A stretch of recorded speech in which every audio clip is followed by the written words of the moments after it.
I feel partly responsible for it, and I do feel sorry for the families that they left behind. After he was caught lying during a police polygraph exam, Hilton Hotel busboy Philip Klein admitted to lawmen that he was there when the fire began. Klein claimed he met a man named Joe, that the two had an intimate rendezvous on the 8th floor, and while smoking a marijuana cigarette, they accidentally set drapes on fire. Investigators tried to duplicate the feat, but couldn't. They and the jury concluded Klein was guilty of arson and murder.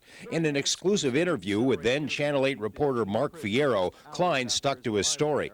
I didn't light that fire. I wanted them to know that. It was almost as if you spoke too loudly, that he'd shatter into a million pieces. He never veered from the defense story that he was sitting with somebody else and that other person was the one who started the Las Vegas Hilton fire.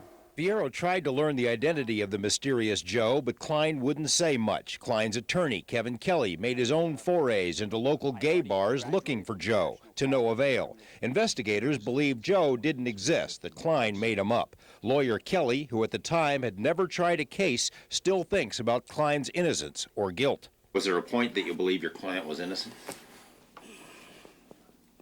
I don't know. I don't know if there was ever a point that I did or didn't.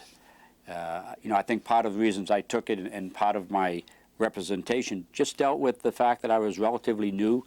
I was still filled with the ideals of the law. Kelly admits he may have made mistakes and thinks Klein deserved at least a review for a new trial, something he's never received. Late last year, Klein wrote 2 letters to the I-Team from his cell in Lovelock, Nevada. He vowed that he would like to tell everything in an interview, then changed his mind and clammed up. What might everything be? Some lawmen believe Klein may have had something to do with the MGM fire. They say he was there when it broke out and that he has a history of setting fires.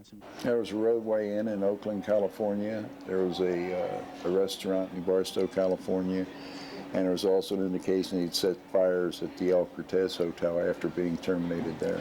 The overwhelming preponderance of evidence is that the MGM fire started accidentally, inside a wall, and fire officials scoff at any suggestion Klein was involved. Hilliard, though, is writing a book about his theory. He's backed up by Chuck Lee, the detective who got Klein to confess. Klein is reportedly talking about his own book deal, a project in which he might tell more about the infamous Joe, or even perhaps about other tragedies. George Knapp, Eyewitness News.